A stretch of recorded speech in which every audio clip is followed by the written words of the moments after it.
Good, my people. What's good? It's Paul Tachi, aka P Touch, guys. I want to do a quick video about my court case.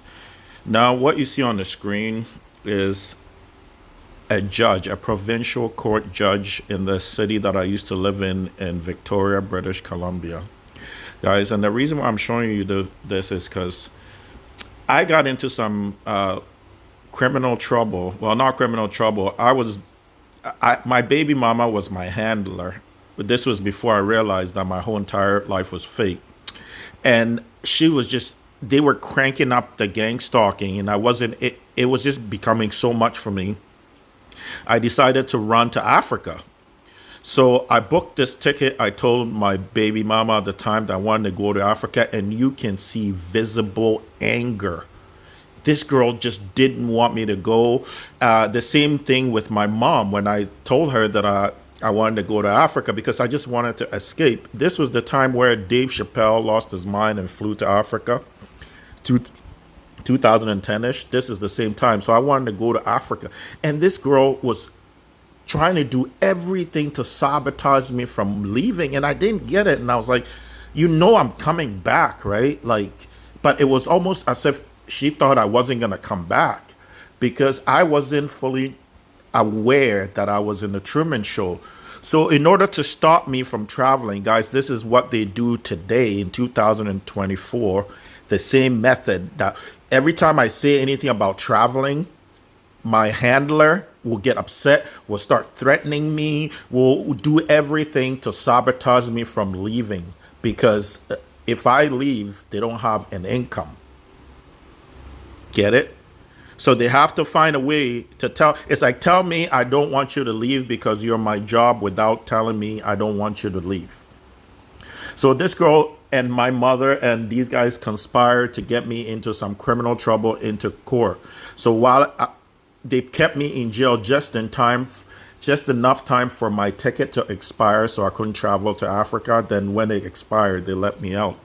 So when I came out, I went and filed for family custody of my son. And me and my baby mama both lived in Victoria, BC, close to downtown, about a 5-10 minute walk from the courthouse in Victoria. But every time I filed for family custody, they will send me like 25-30 minutes away to one of those offshoot courthouses in Colwood. If you're from Victoria, you know what I'm talking about, the courthouse in Colwood. And this judge in the screen, guys, showed up to one day to my family custody, and I remember him from my criminal trial because, guys, I wrote a personal letter to him because I saw his name in the newspaper, just like you're seeing on the screen. I was sitting in jail. I'm going to be honest. I was reading the newspaper and I saw him, and they were talking about how he's such a champion for rights and mental health and all this stuff. So I'm like, okay, let me write him to see if he will help me. Guys, the reason why I wrote him is when they put me in jail, they didn't give me when did they give you no parole? No, not parole. What do you call bail, guys? Sorry, they didn't give me any bail. I didn't have no criminal record. I'd never been arrested. This was my first time going to jail for uttering threats, guys. That's what I went to jail for.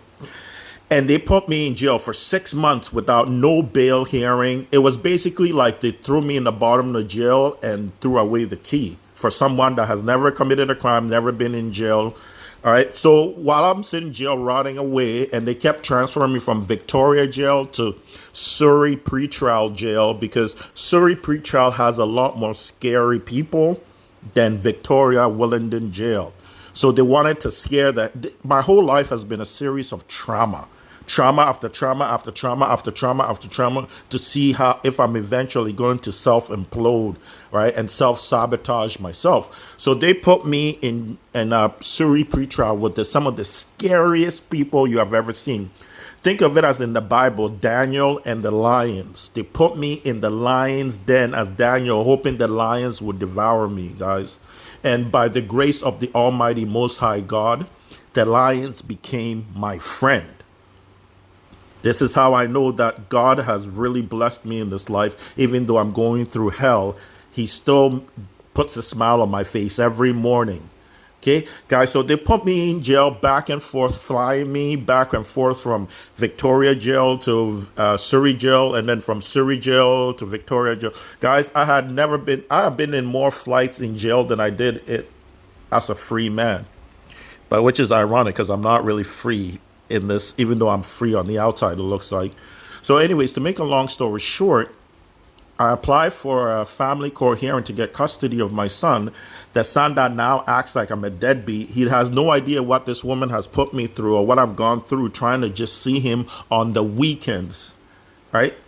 So this woman put me in the court, and when I got there, I thought the court was, the whole place had a vibe like it was set up. Like it was her, my baby mama's mom's friends. That's what they look like to me.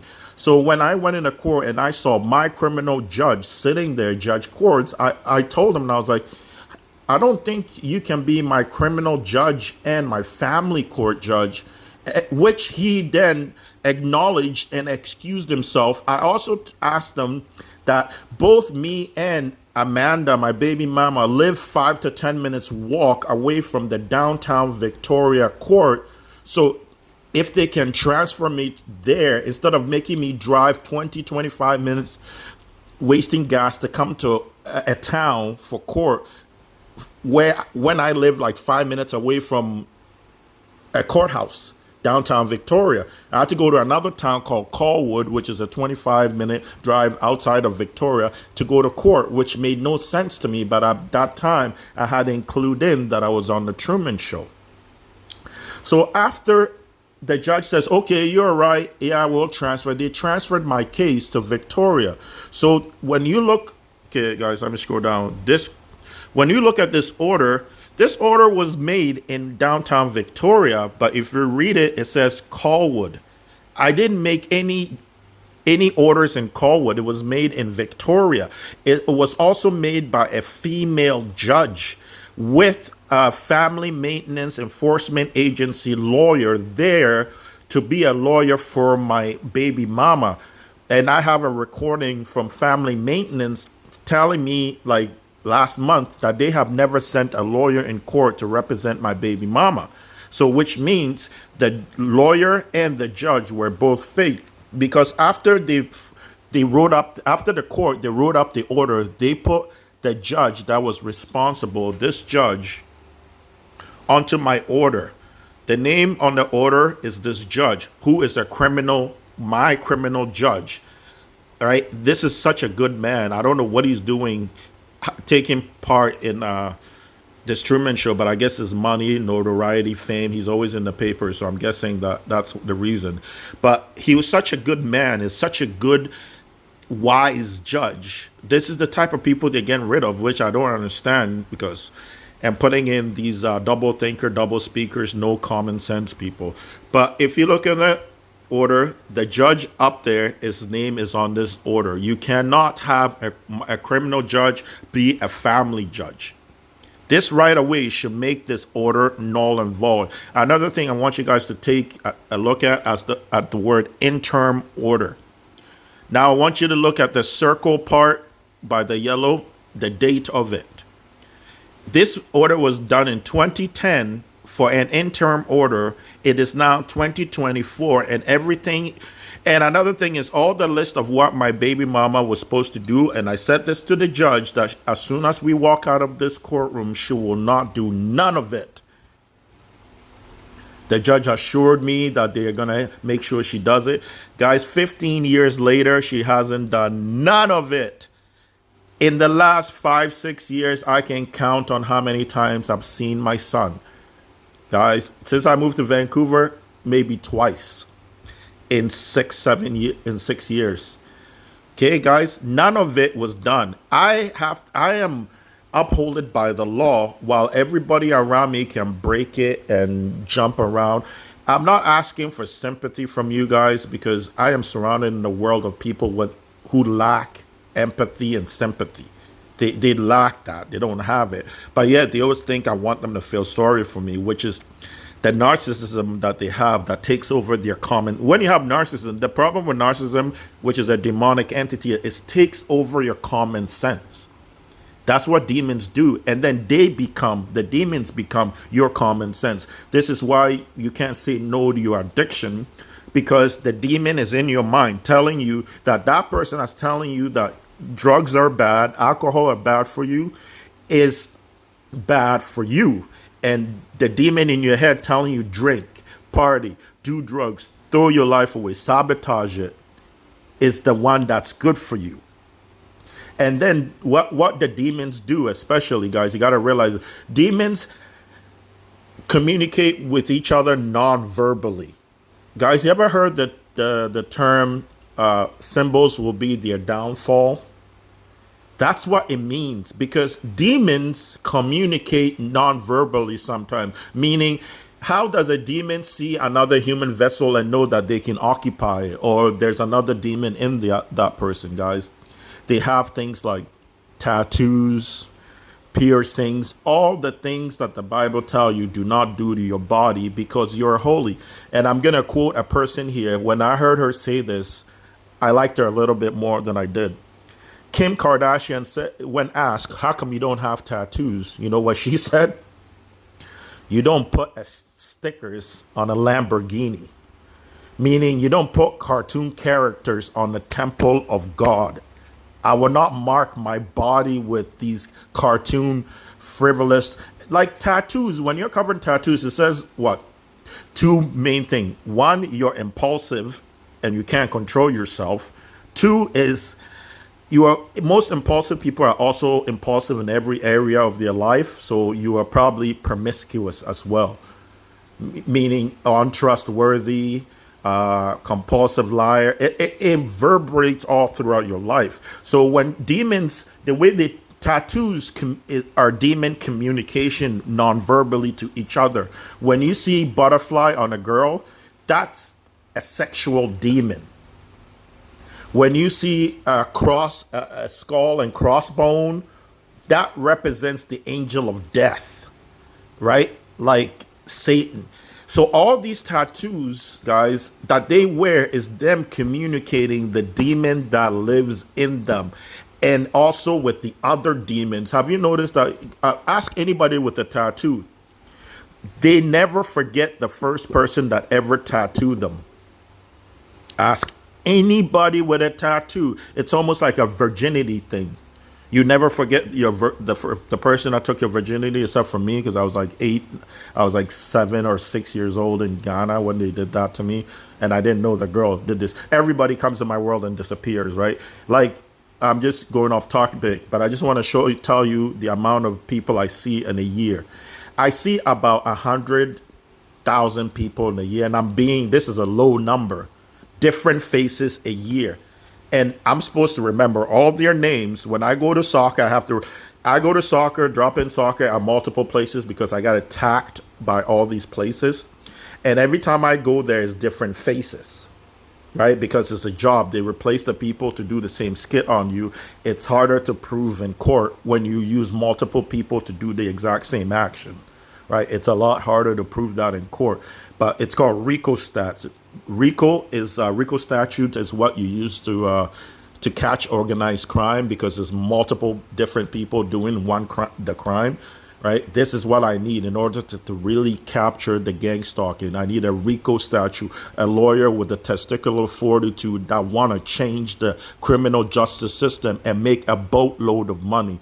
If you are a lawyer that want to be rich beyond your wildest dreams, and you have to have real strength and real testicles to go against the establishment in order to win. We will win, I guarantee you, $700 billion if this action gets to court, what they're doing to me. Because you have to understand that there's product placements in my life. Companies are taking the transit company, the police. I can sue the transit, the police, the delivery companies, the hydro companies, the ferries, the landlords, the fake employments, the people that have taken part in my torture since I was a child. All of these people I can sue for every single penny they ever made off me. So if you're a lawyer and you got the balls and you really want to make history, and I'm not talking about this generic make history. These demons in human body are always throwing around. They do anything semi what above average. Every little thing is making history. Like they boost their ego. They're so egocentric, these demons in our human body, that they like massage their egos with the most common things. And I'm just like, wow. You ever meet a person that tells you they're tired from doing the laundry? They're tired from doing everyday chores that every regular human people. They're the type of people that go, I exercised today. What did you do? I walked. What do you mean you walked? You mean I walked? Yeah, God gave you the legs so you can walk. You are supposed to walk. It's not exercise. Exercise is supposed to be something outside the norm of your body that produces sweat and makes you tired and gives you happy endorphins at the end. When you're doing swinging your arms is not an exercise. That's part of your regular normal human movement. But to get back and not to go off on a tantrum, anyways, just pause the video and look at it. I don't really care about information. You want to scam me, you want to look up my information and do whatever. I live in hell, so if you want to come in hell and attach yourself to me, by all means, feel free. Okay, feel free. But take a look at the documents and see what they have done, guys. They have put, like I told you, what they did to me is they put me in a fake courtroom with a fake judge, with a fake lawyer, because my whole life is fake. That child, I am 1,000% sure ain't even mine, because they won't let my DNA grow. And why would they let me have a child so that he can be the next Truman? He's going to figure it out because I figured it out. So obviously I'm going to teach him.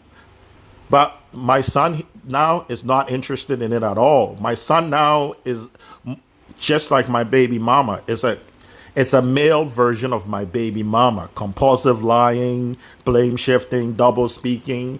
Like at 17 years old, he started at like 9 when he started stealing from my wallet. But we all did that. So, I didn't really judge too much. But all I know is my baby mama took my pure innocent child out of the country. I went to court to stop it. I didn't want her to take my son during COVID.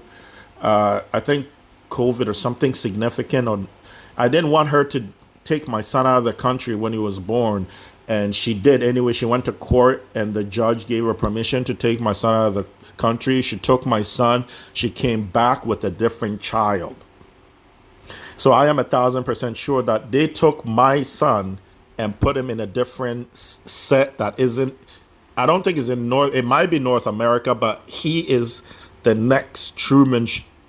But they are raising him somewhere else where he doesn't know. Guys, they steal babies from hospitals all the time, guys.